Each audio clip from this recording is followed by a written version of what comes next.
Assalamu alaikum warahmatullahi wabarakatuh. Leo tutazungumzia kuhusu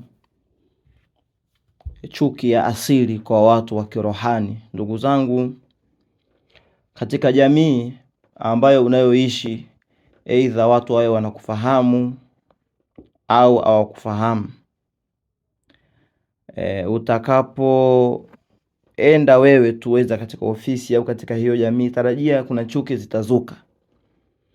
Na hii ni kwa sababu nuru huwa haitengamani na giza vikakaa pamoja. Yani lazima kutokea utofauti, kwa sababu kuna watu wao wamezoea kuishi katika giza, katika uongo, katika majivuno, katika kutamba, kusifiana. Lakini unapokwenda wewe mtu wa kirohani, tarajia kwamba kuna chuki ya asili. Hivyo pana chuki za aina mbili. Pana chuki ya asili ambayo wewe mtu mwenye rohani lazima utachukiwa tu sehemu yoyote. Yani hiyo ni asili, haijalishi watu wanakujua au hawakujui. Alafu na kuna chuki za asili ambazo wewe pia utachukia. Sehemu haiwezekani umeenda una siku 2, una siku 10 au una siku 1, utachukia tu moja kwa moja. Hasa sifa au sababu ya kwanza kwa nini watu wanakuchukia. Namba 1, kioo cha ukweli, uwepo wako. Siku zote wewe ukienda sehemu unakuwa unawakumbusha watu makosa, kuacha dhambi, lakini pia kutenda haki. Wewe ni kama kioo kinachoonesha uchafu wao. Kwa hiyo siku zote wewe watakuwa wanakuchukia. Mimi nakumbuka miaka nyuma nilikuwa sijui kwa nini. Siku moja nimepata marafiki kutoka Kenya. Sasa wale marafiki wakawa wameniambia kwamba la habibi, sisi hatujawahi kwenda Zanzibar, tupeleke tukaenjoy na kadhalika. Sasa nikawa nimemchukua na rafiki yangu mmoja mwanaume, tumeenda. Lakini cha kushangaza, kama vile yani sikuwaelewa, tumeenda pamoja tunacheka, lakini kwa kurudi kama wakawa wanajitenga. Hata yule rafiki yangu ndo akawa marafiki zao, sasa wanakaa pamoja. Nikawa siwaelewi. Sasa safari ya pili nishangaa wanarudi wanakwenda tena Zanzibar, wananitenga. Ni kwa nini? Nikachunguza, kwa sababu mimi nilikuwa siwa support kwenda kwenye maklabu, kwa sababu nilikuwa siwa support kununua wanawake, kwa sababu nilikuwa siwa support kunywa mapombe. Kwa hiyo mimi nikawa kama ni kioo cha kuonesha uchafu wao. Na kama huyu tukienda naye atakuwa anayaona madhaifu yetu, bora tuende na mtu ambaye kila tutakachokifanya yeye atakuwa aoni kama ni kiko vibaya. Kwa hiyo wale wakawa na chuki ya asili ya kunichukia kiasi kwamba sijawafanyia chochote. Chuki namba 2, mwangaza unaoleta maumivu. Kama kuna mtu amekaa gizani muda mrefu, ukimulika torch, basi katika macho yake atahisi maumivu. Kwa hiyo nuru yako inawaumiza wale ambao wamezoea giza za kiroho. Siku zote ukifika, kwa hiyo lazima watakuchukia asili. Yani moja kwa moja watakuchukia, kwa sababu wanaona kama wewe unamulika maovu yao, wewe ni torch. Lakini sababu ya 3, hofu ya wasichokijua. Watu wengi huogopa nguvu ambazo hawawezi kuzidhibiti. Kwa kuwa wewe huwezi kununulika au huwezi kufuata mkumbo, hivyo hukuona kama tishio. Nakumbuka pana miaka fulani nilikuwa nikilelewa na mzazi fulani. Tukawa tumeenda kazini, huwa anaenda polini huko na mimi huwa naenda mambo ya polini huko. Sasa yule mzazi akawa ananiambia mimi hapa nanunua wanawake, lakini usiende kusema kule nyumbani, nitakununulia simu, nitakununulia nini. Lakini mimi nikaona ile kitu haiko sawa.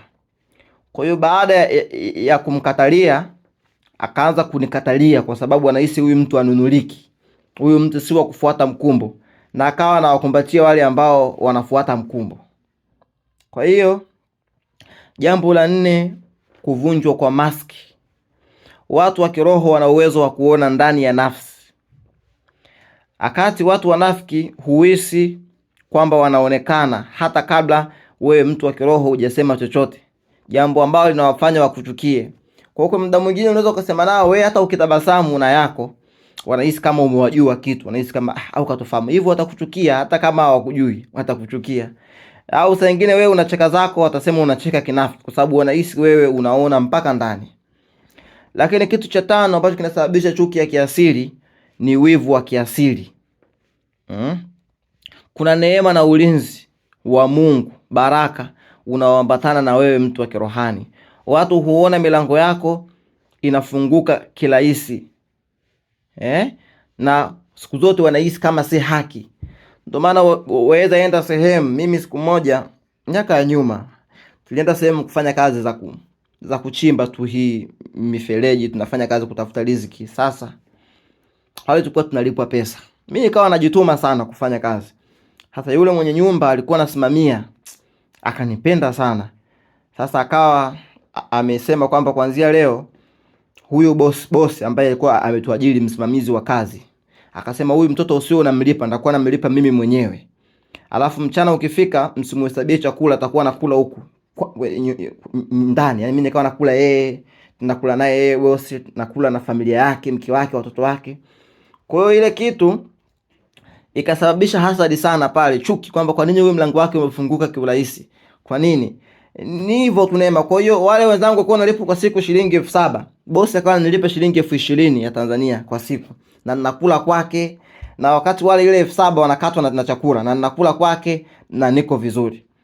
Kwa hiyo ile ni chuki ya kiasili. Lakini kitu kingine, sababu nyingine ambayo inasababisha chuki ya kiasili, kukataa kutawaliwa. Watu wenye rohani, watu wa kiroho, watu wenye roho zao, watu wa kirohani hawapendi kutawaliwa. Lakini watu wenye roho za kibeberu huchukia mtu yoyote ambaye hawezi kudhibitiwa na shinikizo la pesa zao au shinikizo la sauti yao. Watu wenye roho za kibeberu hutaka akisema tu ushtuke uache kabla hajaongea chochote. Akikuangalia tu kwa jicho kali, wewe umuogope. Tofauti na mtu wa kirohani, waweza kumtazama kwa jicho kali ndo kwanza akawa anakucheka. Anaenda fanya tuone. Kwa hiyo huchukiwa kwa sababu hawadhibitiwi. Lakini jambo jingine muhimu sana, mtetemo wa kiroho, vibration. Watu wa kiroho vibration zao ziko juu. Hii huwatengenezea msuguano wa kishirikina au wa kisaikolojia na watu wenye mitetemo ya chini na chuki na husda. Kwa hiyo kuna wakati mwingine mtu anaweza kawa anaenda kuchukua dawa zake azifanye kazi kwa sababu wewe upo kazini, na waganga wakasema wewe kazi zako, dawa zako hazifanye kazi kwa sababu pala mtu pale ofisini kwako anaitwa fulani. Japo hajazikusudia ubaya dawa zako, lakini ana nuru, ana mwanga, hivyo dawa zetu zinazimwa. Kwa hiyo tarajia lazima utachukiwa automatically kwa mifumo kama hii. Lakini pia hukumu ya kimya au hukumu ya kimya, kwa sababu hushiriki katika anasa za ovyo au katika mazungumzo ya kusengenya. Watu wanazungumza au kusema watu, wewe unakaa kimya. Kwa hiyo watu wanahisi unajiona mtakatifu sana hata kama usemi kitu. Ndio yale huyu kwa nini akuja hapa walembo tukununua wanawake, anajifanya mtakatifu. Kwa hiyo wanakuwa na kuhukumu kimya. Yaani wanaogopa kusema kabla wanakuhukumu kwa sababu hoja yao haina mashiko, lakini kwa chini wameshagonga nyundo kukuhukumu. Lakini dalili nyingine, vita vya kiroho. Unakuwa una vita vya kiroho. Sasa mapambano mengi ni ya chini. Roho chafu zilizomo ndani ya watu wengine huchukia roho safi iliyo ndani yako. Kwa hiyo huanza kukupiga vita chini. Lakini kitu kingine, utulivu katika shida. Uwezo wako wa kubaki na amani katikati ya dhuluba huwakela wale ambao wanataka kukuona unalialia na ukikata tamaa. Yaani huchukia sana. Mtu anaweza akasema sikupatii pesa, ukamwambia basi inshallah shukrani. Hasa mtu atachukia, hata alitarajia useme kwa nini unipi hela? Patachimbika hapa ili itokee sababu ufukuzwe, au itokee sababu wakuchukie, itokee sababu muweze kukwaruzana. Kwa hiyo ndugu zangu, hizi ni sababu ambazo zinapelekea watu wakakuchukia automatically.